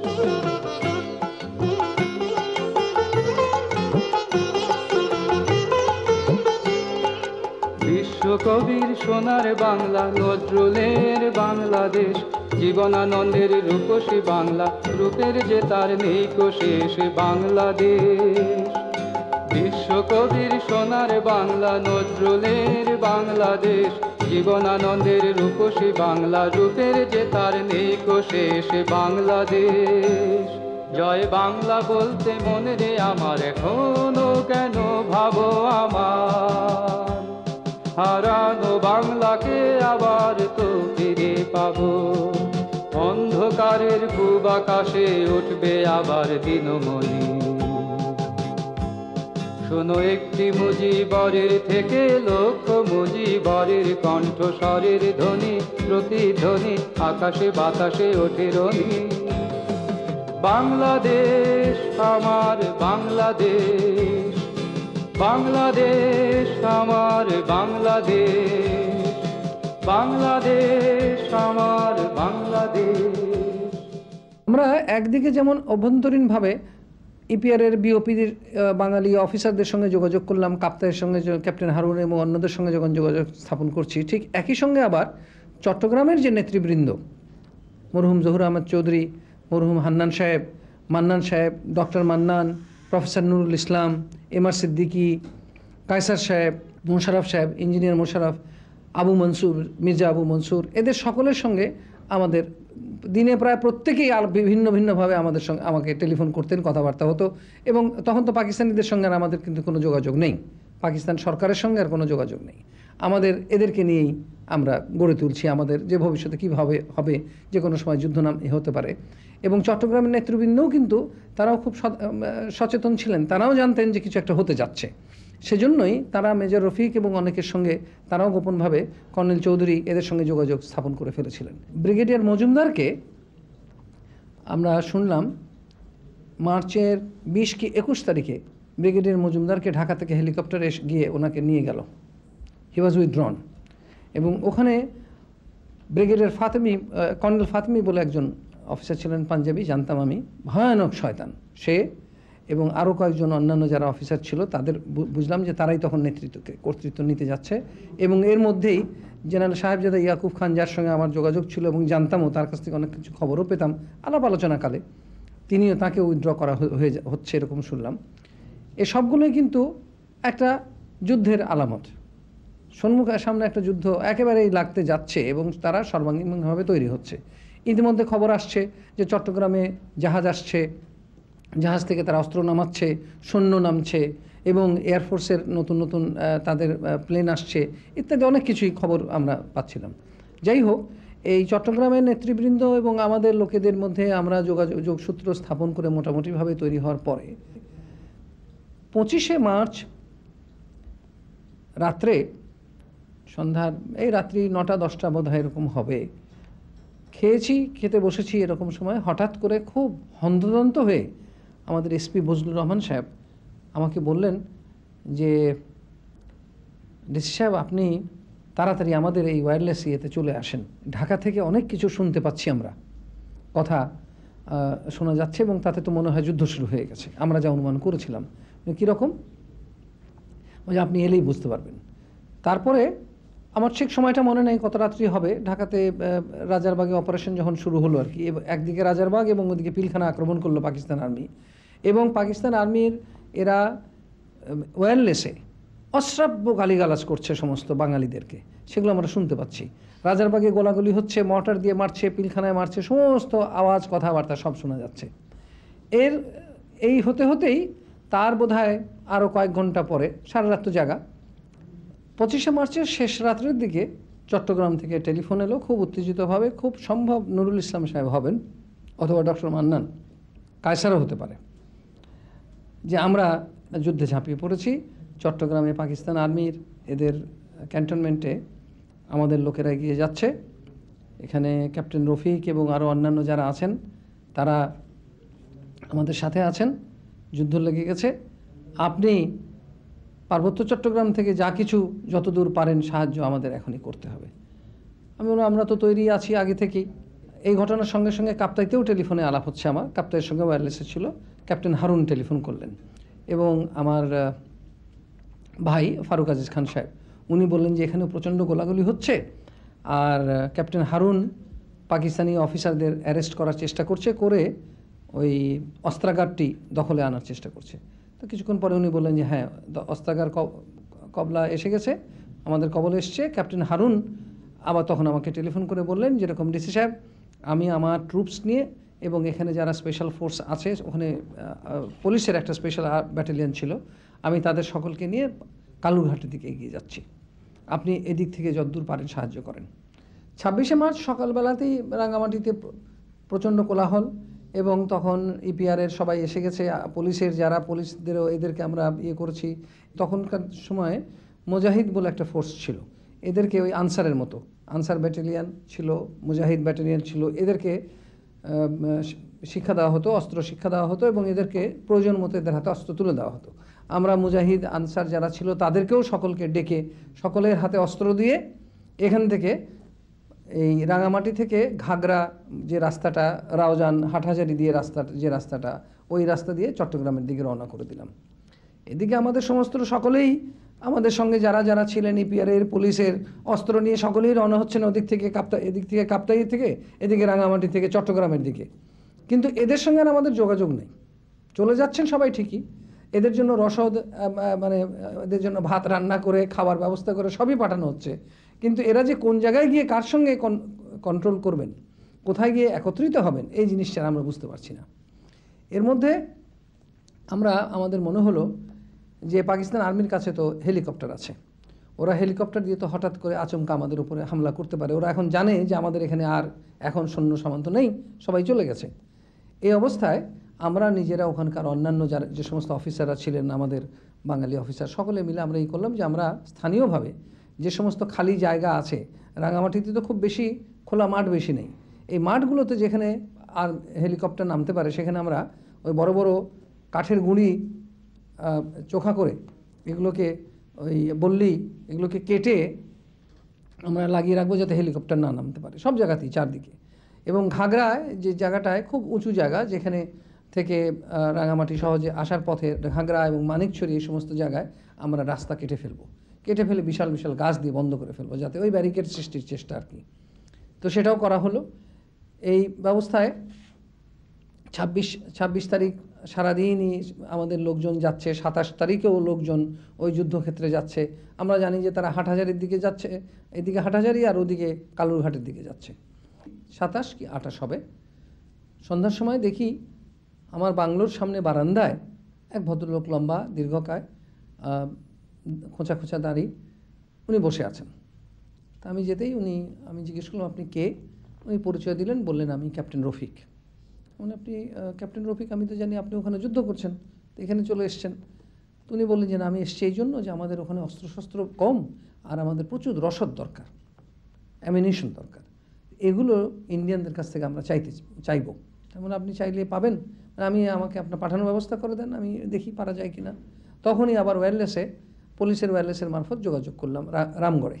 রামগড় হচ্ছে আগরতলার ওই ওদের ত্রিপুরার সাব ডিভিশনাল হেডকোয়ার্টার হচ্ছে সাবরুম, আর আমাদের এপারে হচ্ছে রামগড়। মাঝখানে ফেনী নদী ১০০ গজও হবে না, ৫০ গজের মতো, কোনো সময় পানি না থাকলে হেঁটেই পার হওয়া যায়। উনি বললেন আমি ওখানে গিয়ে ওদের সঙ্গে বিএসএফের সঙ্গে যোগাযোগ করতে চাই। আমি এসডিওকে ওয়্যারলেস করে খবর পাঠিয়ে বললেন হ্যাঁ পাঠিয়ে দেন। ওকে একটা জিপ দিয়ে, পুলিশের জিপ দিয়ে, সঙ্গে উনি আবার এসপির কাছে একটা রিভলভার চাইলেন, রিভলভার নিয়ে উনি চলে গেলেন।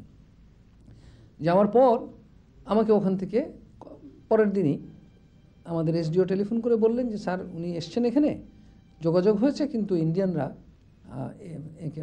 তাকে স্বীকার করছে না, কারণ তার কোনো পরিচিতি নাই, আমাদের কাছে কেউ তো চেনে না। এক্ষেত্রে একমাত্র ওরা বলেছে যে যদি ডিসি সাহেব আসেন তাহলে আমরা তার সঙ্গে কথা বলবো, কারণ এখানে সিভিল অথরিটি বেশি কর্তৃত্ব। ওখানকার থেকে ত্রিপুরা আগরতলা থেকে ডেপুটি কমিশনার, ওদের ডিস্ট্রিক্ট ম্যাজিস্ট্রেট, আমার নাম মনে আছে, অশোকনাথ, উনি নিজে এসছেন এবং উনি বলছেন যে ডিসি সাহেব যদি এখানে আসেন পার্বত্য চিটং হিল ট্র্যাক্টসের, আমরা আমাদের টপ অফিসারদের সঙ্গে ব্যবস্থা করব বসার। তা আমি সেইভাবে তখন রাঙামাটি থেকে ভেতর দিয়ে মহালছড়ি, মানিকছড়ি, মহালছড়ি হয়ে খাগড়াছড়ি দিয়ে ওই দিক দিয়ে রাস্তা দিয়ে যাওয়ার প্ল্যান করলাম। এখন আমার পরিবার তখন আমার সঙ্গে, আমার স্ত্রী তখন সন্তান সম্ভবা, আর যখন ছেলে মেয়েরা ছোট ছোট, আর আমার সঙ্গে অন্যান্য অনেক লোকজন। আমি দেখলাম যে এইভাবে চট করে একা যাওয়াটা ঠিক হবে না, যদি ফিরতে না পারি। আমি আমার পরিবার নিয়ে গাড়ি, লোকজন, লোক লস্কর যারা ছিল, পাহারা পুলিশ এসকর্ট ছিল, তাদেরকে নিয়ে রামগড়ে চলে গেলাম। রামগড়ে যাওয়ার পরপরই বিএসএফ থেকে খবর এলো হ্যাঁ আমরা তৈরি, ডিসি সাহেব যেন আসেন। আমি বর্ডার ক্রস করে সাবরুমে ওদের ডাক বাংলোতে গেলাম। সেখানে কিছুক্ষণ পরেই আমার মনে পড়ে জেনারেল ইন্ডিয়ান মাউন্টেন ডিভিশনের জিওসি জেনারেল গঞ্জালভেস, উনি এবং তার সঙ্গে বিএসএফের কর্নেল ঘোষ, আরও অনেকেই, সবাই এলেন। এসে তারা আমাকে মোটামুটি একরকম জানতেই চাইলেন কি অবস্থা, কেন এরকম হচ্ছে, আমরা কি করব। আমি বলি দেখুন, এখন আমরা যুদ্ধে যেভাবে সর্বাঙ্গীনভাবে জড়িয়ে পড়েছি, লিপ্ত, এই ঘোরতর যুদ্ধের মধ্যে আমাদের অস্ত্র সম্ভার লাগবে। আপনাদের লোকজন আমাদের দরকার নাই, আমাদের প্রচুর জনবল আছে, আমাদের প্রয়োজন আমাদের এখানে আমাদের সৈন্যরা যারা আছে তারা, আমাদের সেনাবাহিনীর লোকেরা, ইপিআরের লোকেরা, পুলিশ, মুজাহিদ, আনসার, ট্রেন্ড লোক এবং তাছাড়াও ছাত্র, কৃষক, সকলে মিলে যুদ্ধে নেমে পড়েছে। এখানে আপনারা আমাদের শুধু অস্ত্র দিলেই চলবে আর রসদ দিন, অ্যামিনিশন দিন। তো তারা তখন নীতিগতভাবে বললেন যে ঠিক আছে, আমরা কেন্দ্রীয় সরকার থেকে কোনো নির্দেশ পাইনি, যদিও কিন্তু স্থানীয়ভাবে আমরা আপনাদের কিছু ব্যবস্থা করে দিচ্ছি। আমি তখন, এখন আমার স্পষ্ট মনে আছে, ফেনী নদীর ওপরে ইন্ডিয়ান বর্ডারের ওপারে আমি দাঁড়িয়ে, আমার কাছে ক্যাপ্টেন মহেক সিং ছিল বিএসএফের ক্যাপ্টেন, আমার কাছে সমস্ত তাদের ওই অস্ত্রের প্রথমটা একটা টোকেন একটা বুঝিয়ে দিল, তারপরে আমরা সেগুলো আবার সম্পূর্ণ এপারে নিয়ে এলাম। ওই অঞ্চলে কিন্তু ভেতরে ভেতরে আগে তো প্রচুর চলতো, জিপ চলতো, ওই সেনাবাহিনীর পুরনো জিপ এরা কিনে নিয়ে, জিপ এক একটা জিপে 25 জন 30 জন করে দিত। আমরা ওখানে যত জিপ চলতো সবগুলো জিপকে আমরা একত্র করে ফেললাম, যাতে করে রামগড় থেকে চট্টগ্রাম পর্যন্ত এবং রাঙামাটি ভেতরে রসদ এবং অস্ত্রশস্ত্র নিয়ে আসা যায়।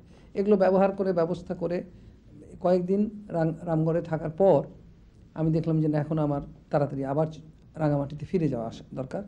রাঙামাটিতে ফিরে এলাম, সেটি মার্চের বোধহয় 29-30 হবে এরকম।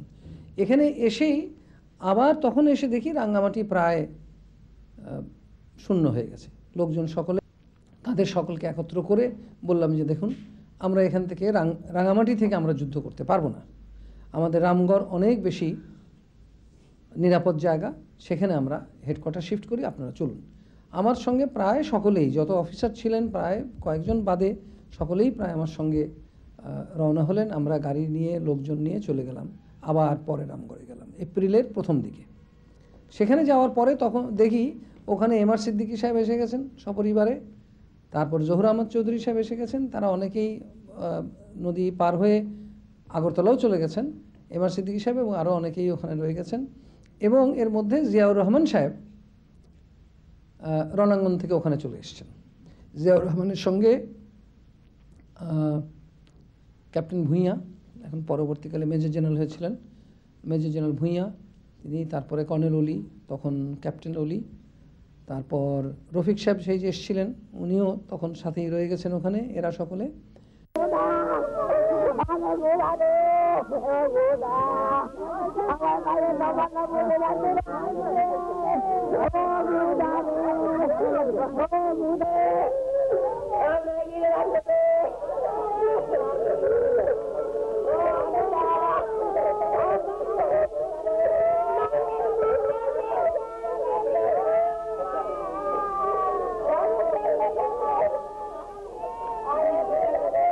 পাকিস্তান সামরিক বাহিনী প্রধানতম শত্রু হিসেবে কিন্তু আমাদেরকে বেছে নিয়েছিলেন। বাংলাদেশে অধিকৃত ওরা যে বাংলাদেশে কেউ দখল করে রেখেছিল, প্রথম বিমান হামলার টার্গেট করেছিল কিন্তু কালুরঘাটকে, এবং 30শে মার্চ দুপুরবেলা কালুরঘাট ট্রান্সমিটারে প্রথম বিমান হামলা হয়।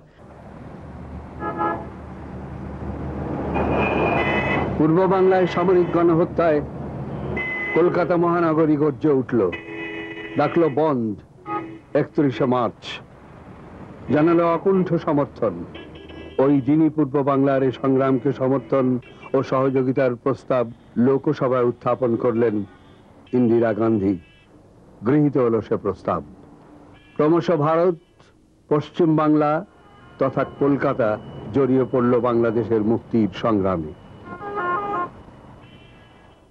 29শে মার্চ কলকাতায় এলেন বঙ্গবন্ধুর ঘনিষ্ঠ সহকর্মী আওয়ামী লীগের সাধারণ সম্পাদক তাজউদ্দিন আহমেদ। বাংলাদেশের মুক্তিযুদ্ধে ভারতের সকল সহযোগিতার প্রত্যাশায় তিনি গেলেন দিল্লি প্রধানমন্ত্রী ইন্দিরা গান্ধীর সাথে দেখা করতে। 4 এপ্রিল বৈঠক হলো, পেলেন সর্বাত্মক সহায়তার প্রতিশ্রুতি। হঠাৎ একদিন আমরা খবর পেলাম, আমাদের নিউজে এটা বললো যে রাত 3টের সময় প্রেস কনফারেন্স হবে একটা, আপনারা প্রেস ক্লাবে যাবেন। আমি কি ব্যাপার, কিসের কনফারেন্স, কেন যাব, কি জন্য যাব জানি না। গাড়ি রেডি থাকবে, ওখানে যাবেন, ওখানে যা বলবে আপনি তাই করবেন। আমি আর উপেন্দ্র তরফদার গেলাম সেখানে প্রেস ক্লাবে। গিয়ে দেখি সেই রাত 3টের সময় গোটা প্রেস ক্লাবের চারপাশে অসংখ্য গাড়ি, আর গিজ গিজ করছে লোক, সমস্ত সাংবাদিকরা, দেশি বিদেশি সব সাংবাদিকরা। সমন বসু ওখানে বিএসএফ পিআরও ছিলেন, আমাদের খুব বন্ধু। তাকে জিজ্ঞেস করলাম, সমাজে কি ব্যাপার, থাকোই না একটু, দেখো কি হয়। খানিকক্ষণ পরে দেখি একটু বাইরে গাড়ির শব্দ এলো, দুজন ভদ্রলোক নেমে এলেন, নেমে সেই অ্যাড্রেস করলেন আমাদেরকে যে আমি বাংলাদেশ গভর্নমেন্ট থেকে আসছি, যশোরের ডিএম আমাজউদ্দিন হচ্ছেন, উনি ছিলেন, আপনাদের আমরা বাংলাদেশে ইনভাইট করছি। রামগড় থানায় ছিল আমাদের তখন হেডকোয়ার্টার, এবং রামগড় থানাতে জিয়াউর রহমান সাহেব বসতেন, আমিও বসতাম। এখানকার এই সিভিল ওখানে যারা ছিলেন, আমি প্রথমবারে যখন গেছিলাম রামগড়ে গেলাম, তখনই তারা কিন্তু ঠিক করে ফেলেছেন যে আমরা এখানে এটাকে পূর্বাঞ্চল ঘোষণা করব, করে আপনাকেই এখানে কর্তৃত্ব দেব, আপনি যাতে আপনার অর্ডার মতো চলবে। সেইভাবে আমরা পূর্বাঞ্চলের সিল ছাপ্পর চপর তৈরি করে, এবং ওখানে যে সমস্ত আপনার সরকারি প্রতিষ্ঠান সকলকে একত্র করে আমরা আমাদের কর্তৃত্ব মোটামুটি প্রতিষ্ঠা করেছি। কিন্তু তখনও আমাদের সরকারিভাবে তো কিছু আমরা জানি না সরকার কি হচ্ছে না হচ্ছে। রামগড়ে আমাদের মোটামুটি একটা সুন্দর সংগঠন তখন গড়ে উঠেছিল। একদিকে জিয়াউর রহমান সাহেব, উনি আর্মির দিকটা দেখাশোনা করছিলেন, এবং সকলেই তার কর্তৃত্ব মোটামুটি অন্যান্য অফিসাররা মেনে নিয়েছিল, কেন তিনি সিনিয়র মোস্ট ছিলেন। আর অন্যদিকে ডেপুটি কমিশনার হিসেবে যেহেতু চট্টগ্রামের ডেপুটি কমিশনার মোস্তাফিজুর রহমান সাহেব আসেন নাই, নোয়াখালীর ডেপুটি কমিশনার তখন মঞ্জুরুল করিম, কাজেই সিলেটেরও কোনো খবর নাই, কুমিল্লার সঙ্গেও যোগাযোগ নেই। এরা সকলেই ওই অঞ্চলের যত নেতৃবৃন্দ সকলেই চলে এসছেন তখন সব রামগড়ে এই দিক দিয়ে। তা রামগড়ে আসার ফলে তারা সকলেই আমাকে মোটামুটি ভাবে জহুর আহমদ চৌধুরী সাহেব, তারপরে আমাদের অন্যান্য নেতা যারা ছিলেন, হান্নান সাহেব, মান্নান সাহেব, প্রফেসর নুরুল ইসলাম, ডক্টর মান্নান, এরা সকলে মিলে বললেন যে আপনি ইস্টার্ন জোনের এখানে এই হেডকোয়ার্টার আপাতত রামগড়ে থাক, আপনি এখন এখান থেকেই সমস্ত সহজ করতে থাকুন। এবং আমরা রীতিমতো কিভাবে ট্যাক্স আদায় করা হবে, কিভাবে টাকা পয়সা সংগ্রহ করা হবে, কিভাবে অস্ত্রশস্ত্র করা হবে, ইতিমধ্যে আবার ইন্ডিয়ান যে সিভিল অ্যাডমিনিস্ট্রেশন তাদের সঙ্গে লিয়াজও করা, যোগাযোগ, সেটাও সম্পূর্ণ আমারই। রামগড়ে এই সময় যখন আমরা মোটামুটিভাবে সরকারের প্রতিনিধি হিসেবে গড়ে তুলছি, তখনও কেন্দ্রীয় সরকারের সঙ্গে আমাদের যোগাযোগ হয়নি। এর মধ্যেই মানুষের ঢল সারা বাংলাদেশ থেকে, বিশেষ করে চট্টগ্রামে বিভিন্ন জায়গায় যে প্রচণ্ড রকম অত্যাচার হচ্ছিল, চট্টগ্রামে, কুমিল্লায়, ফেনীতে, এই সমস্ত জায়গা থেকে লোকজন সকলেই রামগড়ের দিকে চলে আসছিলেন। এরা আবার রামগড় থেকে নদী পার হয়ে যাচ্ছিলেন ত্রিপুরা অঞ্চলে, সাবরুম থেকে সেদিকে বিভিন্ন জায়গায়। তখন ওই রিফিউজি ক্যাম্প গড়ে উঠছে, সেরকমভাবে গোছালো কিছু হয়নি, সকলেই চলে আসছেন। এই সময়টাতেই আমাদের ভেতরে কিন্তু চট্টগ্রামের ভেতরে অঞ্চলে প্রচণ্ড লড়াই চলছে বিভিন্ন জায়গায়। এবং সেই সময়টাতে আমার সঙ্গে যত যোগাযোগ আর্মি অফিসারদের সঙ্গে সরাসরিভাবে ওয়্যারলেসে আমার সাথেই, জেনারেল জিয়ার সঙ্গেও কিন্তু সেরকম নয়। মীর শওকত আলী সাহেব তাঁর ট্রুপস নিয়ে উনি লড়াই করছিলেন বেশি চট্টগ্রামে, জিয়াউর রহমান সাহেব তো আগে চলে এসছেন। মীর শওকত আলী একেবারে ওই দিক থেকে, পেছন দিক থেকে বান্দরবন চলে গেছিলেন, বান্দরবন থেকে চন্দ্রঘোনা হয়ে মহালছড়ি হয়ে এইদিকে আসবেন। পথে তারা বেশ কয়েকটা অ্যাকশন করেন, লড়াই হয়। ক্যাপ্টেন কাদের এখানে শহীদ হন একবার মহালছড়ির এখানে। ইতিমধ্যে পাকিস্তান আর্মি রাঙ্গামাটিতে চলে আসে, রাঙ্গামাটি দখল করে। রাঙ্গামাটি যখন পতনের খবর পেলাম আমরা, তখন এদিকে আশেপাশে রামগড়ের আশেপাশে একটা সুদৃঢ় বেড়ি একটা গড়ে তোলার চেষ্টা করা হলো। সেখানে ইতিমধ্যে কুমিল্লা থেকে আর পাকিস্তান আর্মি ফেনী হয়ে এইদিকে চট্টগ্রামের দিকে অগ্রসর হবে। তারা একটা বড় কলাম নিয়ে শুভপুর ব্রিজের কাছে আসলো। শুভপুরে সেই সময় আপনার প্রচণ্ড লড়াই হয় এবং শুভপুর ব্রিজটা অনেকখানি উড়িয়ে করা হয়। আমাদের সেই সময় বেশ, আমার এখনও মনে আছে, দত্তবাবু একজন ইঞ্জিনিয়ার ছিলেন, বোধহয় গ্যাসে কাজ করতেন। তিনি তার লোকজন নিয়ে যতগুলো যোগাযোগ ব্যবস্থা কিভাবে পাকিস্তানিদের বাধাগ্রস্ত করা যায় সে সমস্ত করেছিলেন। আমাদের সঙ্গে রামগড়ের আমি বেশ কয়েকজনের নাম বলতে হয়। শাহাবুদ্দিন নামে একজন ছিলেন কৃষি ব্যাংকের, রামগড়ের চা বাগানের ছিলেন আওয়াল সাহেব, তারপরে ওসি ছিলেন রামগড়ে মান্নান সাহেব। এরা কে কোথায় আছেন, আশা করি সবাই ভালোই আছেন, অনেকের সঙ্গে যোগাযোগ আছে। এরা সকলে যে কি অমানসিক পরিশ্রম করেছেন। আসাদুজ্জামান নামে একজন ছিলেন ইলেকশন অফিসার। এরা সকলে মানে সংগঠন করার জন্য মানে যতদূর সম্ভব জান প্রাণ দিয়ে আপ্রাণ চেষ্টা করেছেন। 25 মার্চ 1971-এ যখন রাত্রে গণহত্যা শুরু হলো এবং পুলিশের ওপরে এবং বিডিআরের ওপরে, তখনকার দিনে রিপিআরের ওপরে যখন আক্রমণ শুরু হলো, আমরা তখন ছড়িয়ে ছিটিয়ে গেলাম। 27শে মার্চ কারফিউ যখন তোলা হলো, তারপরে আমরা আবার যোগাযোগ স্থাপন করলাম। আমি সাভারে চলে যাই, সেখান থেকে আমরা একটা মিটিং করি। মিটিং করে আমরা সিদ্ধান্ত নিই যে আমরা কয়েকজন মুক্তিযুদ্ধে যে যোগ দেবো। মাগুরায় গেলাম, মাগুরায় যেয়ে সেখান থেকে ঝিনাইদহ গেলাম, ঝিনাইদহ মুক্তিযুদ্ধে যোগ দিলাম। তখনও পর্যন্ত ঝিনাইদহ, মাগুরা এগুলি সব স্বাধীন, এখানে পাকিস্তান সেনাবাহিনী আসেনি। যশোর ক্যান্টনমেন্ট ঘিরে রাখা হয়েছে, আমাদের প্রায় 1 লক্ষ 1.5 লক্ষ মানুষ লাঠি সোঁটা নিয়ে যশোর ক্যান্টনমেন্ট ঘিরে রেখেছে। সিএসপি যারা ছিলেন, কামাল সিদ্দিকী, তারপরে ইঞ্জিনিয়ার কমল সিদ্দিকী আমাদের সঙ্গে গিয়েছিল, তারপরে ওয়ালিউল ইসলাম, এরা সবাই ওখানে তখন নেতৃত্ব দিচ্ছে। তারা মিলে আমাদের পাঠালো যে কলকাতা যে তাজউদ্দিন সাহেব কলকাতা গেছেন, সেখানের অবস্থা কী এবং সেখান থেকে কিছু অস্ত্র জোগাড় করা যায় কিনা। তো যাই হোক আমরা গেলাম। তারপরেই যশোর ক্যান্টনমেন্ট থেকে ওরা বেরিয়ে এলো, এরাও আর তাদেরকে রেজিস্ট করতে পারলো না, সবাই কলকাতায় যেয়ে মিলিত হলাম। 25শে মার্চের রাত্রের ঘটনা, কি ঘটনা ঘটেছে সেদিন রাত্রে জানতে পারিনি, শুধু 2টা টেলিফোন কল পেই। একটা কারণ মাসুদ ঢাকার থেকে বললো যে আমরা কিছু গুলিগালাজের শব্দ শুনতেছি, তোমাদের অবস্থা কি? আমরা বললাম যে এখানে তো কোনো গুলিগালাজ নাই। তারপরেই আমাদের সমস্ত টেলিফোন ডিসকানেক্ট হয়ে যায়। যাদবপুরের থেকে, টঙ্গীর থেকে শুরু করে যাদবপুরের পর্যন্ত কোনো লাইন আর ছিল না, সব টেলিফোন লাইন ডিসকানেক্ট হয়ে যায়। আমাদের সাথে যে ব্রিগেড হেডকোয়ার্টারের যে ওয়্যারলেস কমিউনিকেশন ছিল, সেই ওয়্যারলেস কমিউনিকেশনও একটা চ্যানেলের মধ্যে থাকে। যে আমরা যেমন 4টা ব্যাটালিয়ন তখন ছিল 57 ব্রিগেডে, 57 ব্রিগেডের যে চ্যানেলে, ওই চ্যানেলে আমরাও একটা অংশ। যারা নাকি কথা বলবে, ওই কথা আমরাও শুনব ওই চ্যানেলে থাকবে। কিন্তু এটা যেহেতু এটা ব্রিগেড রেল লিঙ্ক ছিল, এরা বোধহয় আমাদের জন্য অন্য কোনো চ্যানেল দিয়েছে, ফ্রিকোয়েন্সি দিয়েছে। আমরা ঢাকা ব্রিগেড যে কী করতেছে, ঢাকার ট্রুপসরা যে কী করতেছে, সেটা আমরা জানতে পারছিলাম না। এই জন্য আমরা সিদ্ধান্ত নিতে পারছি না যে কী হচ্ছে ঢাকা। পরের দিন সকালে যখন নাকি রেডিও অ্যানাউন্সমেন্ট হলো মার্শাল ল হচ্ছে, তখন বুঝছি যে কিছু একটা গণ্ডগোল হয়ে গেছে। ওই দিনই সন্ধ্যার দিকে একজন ইস্ট বেঙ্গল রেজিমেন্টের একটা সোলজার, সে ঢাকার থেকে আসছে। তখন আমরা জানতে পারি যে এই অবস্থা। তখন ব্যাটালিয়ন কমান্ডারকে বললাম যে sir, there is something wrong, let's concentrate the battalion somewhere. তিনি এখানে করছেন না বলে আমি তখন তাকে বললাম যে sir, you cannot control this troops and I will not be able to obey your command. আপনি আমাদের সাথে যদি আসেন তাহলে আসেন, তা নাহলে আমি আমার ব্যাটালিয়ন নিয়ে আমি চলে যাচ্ছি। এই কথা বলেই কিন্তু আমি নির্দেশ দিয়ে দিই, I forcefully took over the command and took the battalion away from Jadavpur, and আমরা 29 তারিখে ময়মনসিংহে একত্রিত হই। 29 তারিখেই ময়মনসিংহে একটা যুদ্ধ হয়ে যায়। ময়মনসিংহে সেটা হলো ওয়েস্ট পাকিস্তানি এবং বিহারিজ এবং বাঙালি মিলেই ইপিআরের সৈন্য ছিল।